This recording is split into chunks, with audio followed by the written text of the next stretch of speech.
Muy buenas, soy Roger y hoy os voy a enseñar a cómo configurar la Lumix G90 para grabar vídeo. Os voy a enseñar la configuración y todos los ajustes que yo utilizo para grabar cada uno de mis vídeos, así que nada, no me enrollo mucho más y vamos directamente al lío. Bien, lo primero y básico que tenemos que hacer es poner la cámara en modo manual para poder modificar nosotros cada parámetro individualmente y conseguir una mejor exposición de nuestra imagen. Para ello es tan sencillo como irnos al menú y en la primera opción que nos sale, que es una cámara junto con una M, le damos a modo de exposición y elegimos la M de manual. Aquí ya tendríamos la cámara en modo manual para modificar cada parámetro del triángulo de exposición, es decir, el ISO, la velocidad de obturación y la apertura de diafragma. Bien, para modificar cada parámetro del triángulo de exposición tenemos tres botones a nuestra disposición. Primero tenemos el dial del dedo pulgar, ¿de acuerdo? Este sirve básicamente para modificar lo que vendría siendo la velocidad de obturación. Y luego estaría el dial del dedo índice, que se encuentra justamente donde está el botón disparador, que nos sirve para modificar la apertura de diafragma. Y luego, pues para el ISO, tiene su propio botón que básicamente estaría en la parte superior, ¿vale? Y que pone ISO. Presionamos ahí y con la ruleta del dedo pulgar vamos moviendo por el ISO. Vamos con la resolución y la tasa de fotogramas por segundo. Como imaginaréis, esta cámara graba hasta 4K y también puede grabar en cámara lenta. Así que vamos a ver cómo se puede configurar cada uno de estos parámetros. Bien, lo que vamos a hacer es irnos al menú de nuevo y en vez de estar en la cámara junto con la M, vamos a estar en la opción donde está la cámara sola, ¿de acuerdo? Es decir, la segunda opción. Y nos vamos al apartado de calidad de grabación. Una vez que entremos en calidad de grabación, nos van a salir todas las resoluciones que tenemos disponibles. Es decir, desde 4K a 30 fotogramas por segundo hasta Full HD a 25 fotogramas por segundo, ¿de acuerdo? Básicamente estas serían todas las resoluciones con sus respectivas tasas de fotograma. Yo siempre utilizo el 4K a 30 fotogramas por segundo o en su defecto el 4K a 24 fotogramas por segundo. Esto varía, depende de lo que vaya a hacer. Por ejemplo, si voy a hacer un vídeo para YouTube, lo que hago básicamente es elegir 4K a 30 fotogramas por segundo y luego en postproducción lo que hago es crear una secuencia a 24, es decir, esos 30 los bajo a 24. Y si quiero hacer una producción con un aspecto más cinematográfico, como pueda ser, yo que sé, un comercial o un vídeo, pues eso, más cinemático, pues elegiría lo que vendría siendo los 24 fotogramas por segundo. Básicamente yo varío entre esas dos tasas de fotogramas por segundo, pero siempre en 4K, ya que me da una mayor versatilidad a la hora de editar los vídeos. Bien, como os he comentado, esta cámara es capaz de grabar hasta 120 fotogramas por segundo en cámara lenta. Para activarlo es tan sencillo como hacer lo siguiente. Nos dirigimos de nuevo al menú y en la cámara donde está la M, de acuerdo, la primera opción de todas, vamos a elegir vídeo a alta velocidad, ¿de acuerdo? Lo activamos y aquí nos van a salir toda la cantidad de fotogramas por segundo que podemos elegir, que va desde los 50 fotogramas por segundo hasta los 120 fotogramas por segundo. Seleccionamos 120 y ya podríamos grabar en cámara lenta. Pero aquí hay un tema que hay que tener bastante en cuenta. Primero, que la cámara lenta, los 120 fotogramas por segundo, son en Full HD, ¿de acuerdo? No son en 4K. Y luego, por otra parte, es que no nos deja modificar los parámetros de exposición. Es decir, no nos deja controlar ni la velocidad de obturación, ni tampoco la apertura o el ISO. Es decir, lo hace la cámara automáticamente. Lo único que podemos nosotros modificar de alguna manera es lo que vendría siendo la compensación de la exposición para que no varíe tanto. Pero la verdad que esto es una pega bastante grande de esta cámara, es un error que yo considero bastante importante. Pero si intentáis controlarlo de la mejor manera posible y con la compensación de exposición lo ajustáis más o menos, podéis conseguir resultados bastante decentes. Bien, pasemos al apartado de la estabilización. Un punto importantísimo para todos aquellos que grabamos vídeos, sobre todo con cámara en mano. Esta cámara, la Lumix G90, incorpora un estabilizador de 5 ejes en el cuerpo, algo que es súper útil.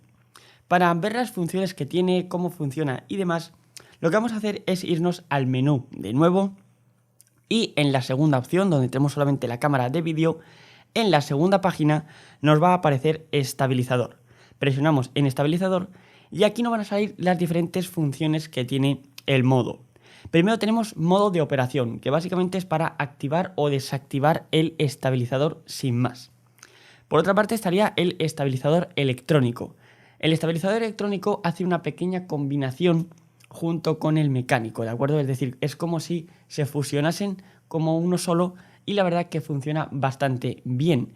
Pero tiene una pega y es que hace un recorte del sensor, ¿de acuerdo?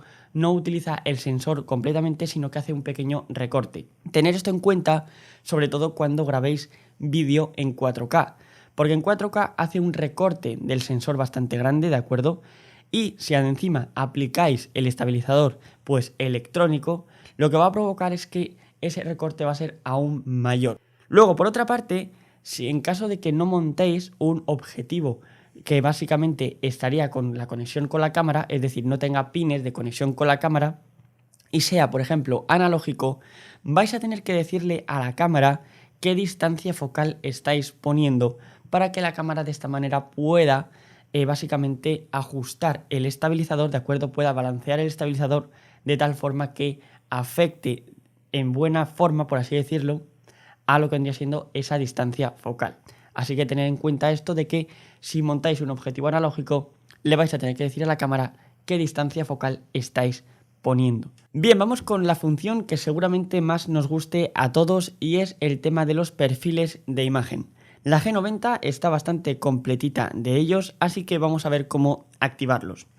Nos vamos de nuevo al menú de la cámara y en la función, en la opción de la cámara de vídeo, vamos a irnos a la primera pestaña y en la primera pestaña va a salir foto estilo. En caso de que la tengáis en inglés, seguramente os saldrá color profile o algo así, ¿de acuerdo? Perfiles de color, más o menos. Pero bueno, le damos a foto estilo y aquí vamos a tener los diferentes perfiles de imagen que tiene esta Lumix G90, ¿de acuerdo? Hay varios, hay un montón y además los podemos ajustar a nuestra manera. Yo utilizo solamente 3, ¿de acuerdo? Yo os voy a explicar cuáles son. El primero que utilizo es básicamente el Cine ID o como se traduce al español, rango dinámico como cine. Yo lo tengo configurado de la siguiente manera para sacarle un poco mayor partido a este perfil. Lo tengo con un contraste a -5, ¿de acuerdo? La nitidez a -1, en la reducción de ruido a +2 y la saturación no la toco, ¿vale? La saturación no la toco para evitar perder los tonos de piel y que luego me sea mucho más difícil pues recuperarlos en postproducción. Es un perfil que llevo mucho tiempo utilizando, ya lo uso en la Lumix G7 y es un perfil que me gusta bastante, saca muy buen partido de lo que vendría siendo el sensor de la cámara, pero tampoco es un perfil súper exigente que me obliga a hacer una corrección de color extrema, así que este perfil lo recomiendo muy mucho, la verdad. Bien, luego otro perfil que uso muchísimo es básicamente el V-Log-Li que incluye esta cámara.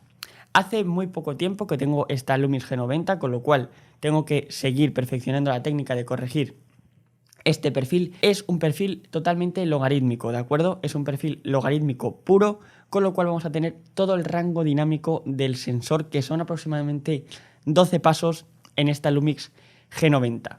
Con lo cual, imaginaros lo que se puede hacer con este perfil a la hora de corregir el color.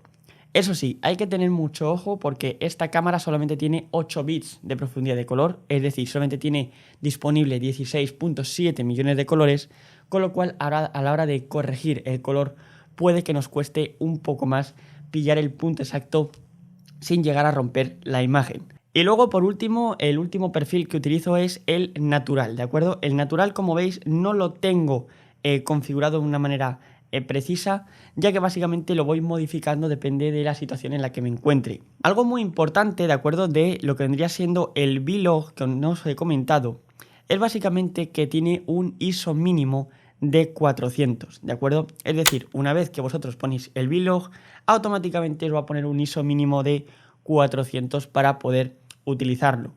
Con lo cual tened esto en cuenta de que os va a meter algo de ruido en la imagen. Luego otro punto muy importante es ajustar el balance de blancos para conseguir la imagen más neutra posible a la hora de pues capturar lo que vayamos a grabar.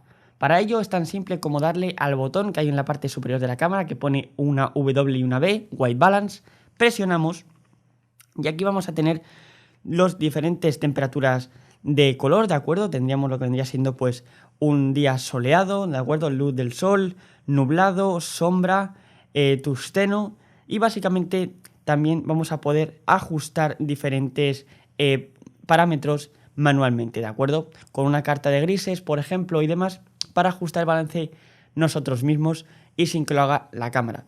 La verdad, esto es un punto muy importante, ya que necesitamos que la cámara capture el blanco más neutro posible y que no dé un tinte pues ni verdoso, ni azulado, ni nada por el estilo, porque luego va a ser prácticamente imposible de corregirlo en postproducción. Bien, ahora vamos a pasar a lo que vendría siendo los asistentes o las ayudas que nos ofrece esta cámara, pues para poder tener una mejor experiencia al grabar y que todo nos salga mucho más fácil. De lo primero que os quiero hablar básicamente son de las cebras. Las cebras son esos patrones blancos y negros que aparecen en el monitor de nuestra cámara y que nos indican lo que está sobreexpuesto dependiendo del valor que nosotros le indiquemos a la cámara respecto al blanco absoluto. Para configurar esto nos vamos a dirigir al menú de nuestra cámara y en el apartado de la llave inglesa junto con una C vamos a darle a monitor y pantalla. Presionamos monitor y pantalla y aquí nos va a salir directamente patrón cebra. Como veis vamos a tener dos patrones cebra, ¿vale? Cebra 1 y cebra 2. Para poder modificar esto vamos a darle a set. Una vez en set, como veis, podemos elegir el porcentaje, ¿vale?, de luminancia respecto al blanco absoluto. El blanco absoluto básicamente sería el 100%, que básicamente está la imagen totalmente quemada. Bien, en Cebras 1 tengo el 65%, que básicamente es para exponer tonos de piel, ¿de acuerdo? Es básicamente un estándar que se utiliza que varía entre el 65 y el 55% dependiendo del tono de piel que tengáis. Yo, como soy una persona pues bastante blanca, pues utilizo el 65%, ¿de acuerdo?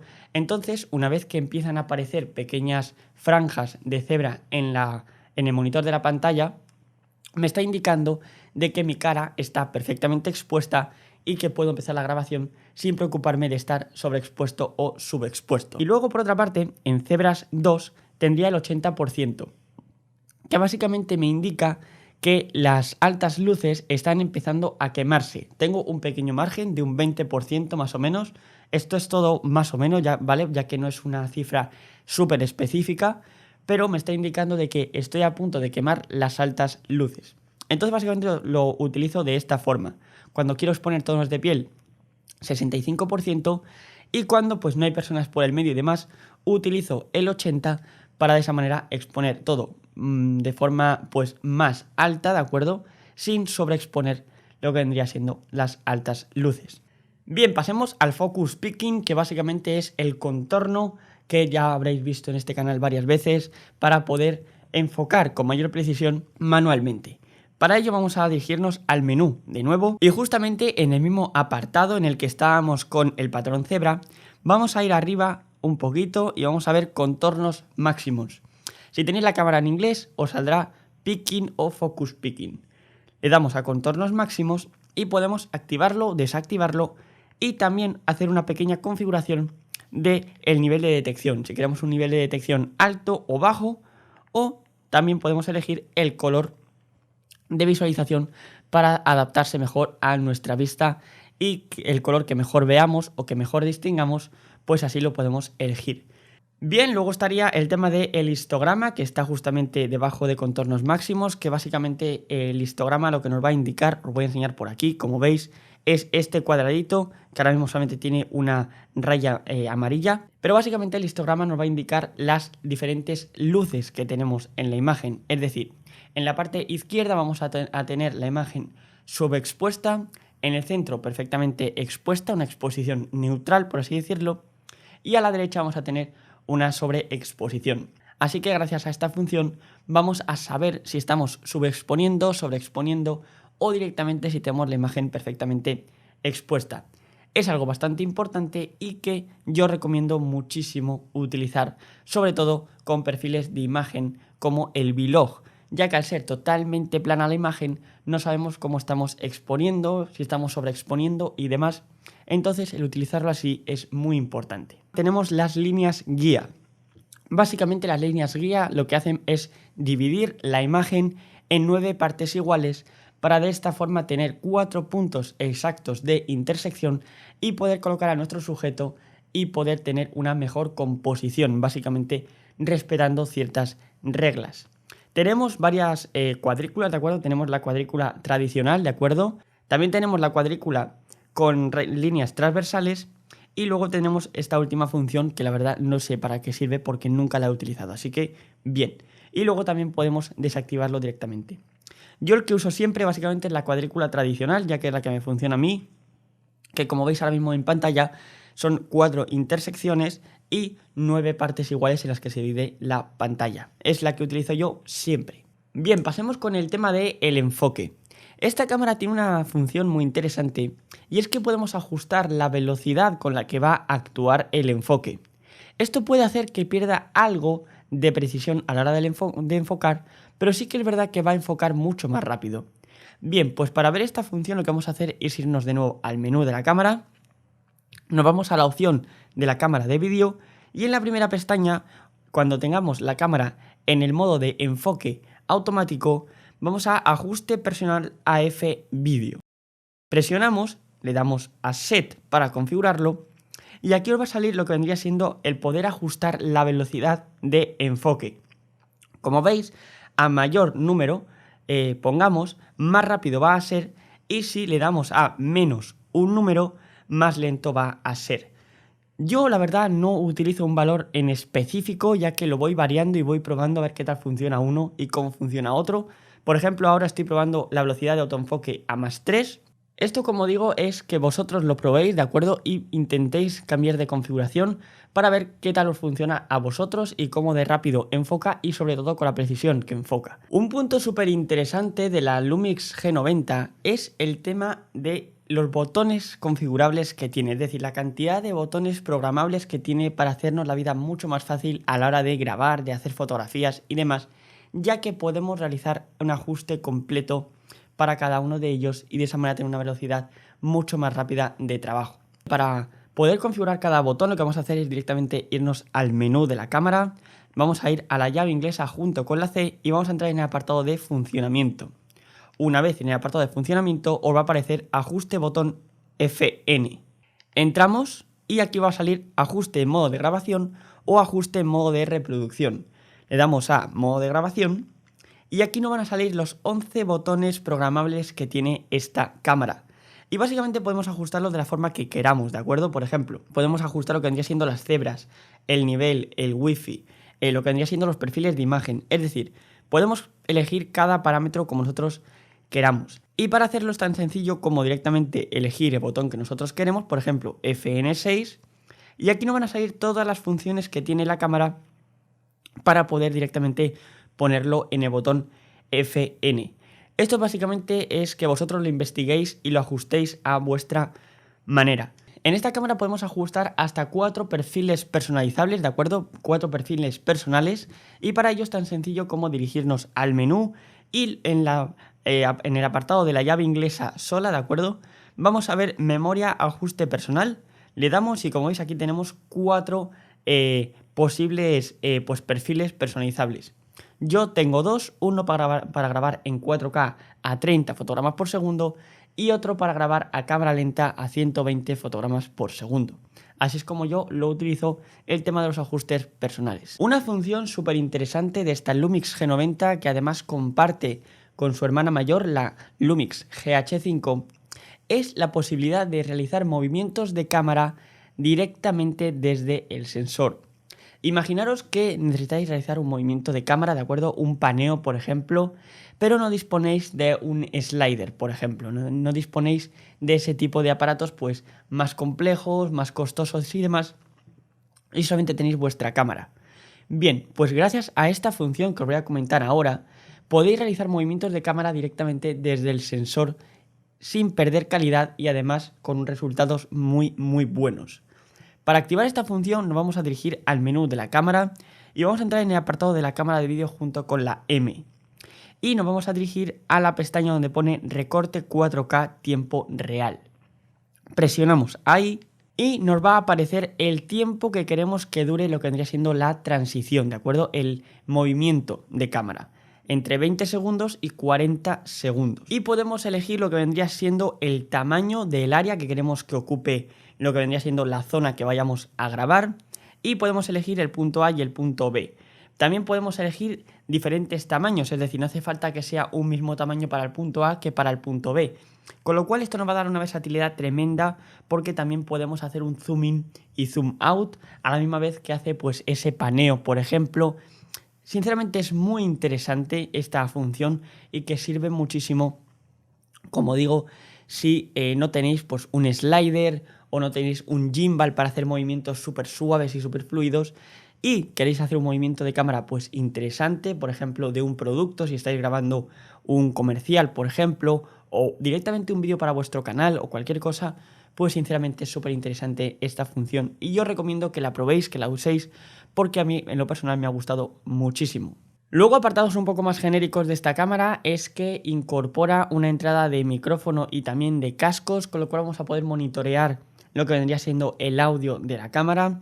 Para ello nos vamos a dirigir al menú y en el apartado de la cámara de vídeo vamos a tener pues muestra de nivel de grabación, ajuste de nivel de grabación, es decir, a cuántos decibelios queremos que grabe, limitación de grabación, cancelar ruido y básicamente este tipo de apartado. Además de que también incorpora Wi-Fi y Bluetooth para poder transferir archivos de lo que vendría siendo la cámara al teléfono móvil y también junto con la aplicación de Image App poder vernos a nosotros mismos, poder enfocar y también pues modificar los parámetros manuales y demás para básicamente grabarnos o hacer fotografías a distancia. Y bueno, ya para acabar este vídeo, deciros que si queréis mayor información de la Lumix G90, os voy a dejar por aquí arriba un vídeo de cómo configurar la Lumix G7 y también cosas que no sabías sobre la Lumix G7, ya que tiene muchas funciones que comparte con esta cámara.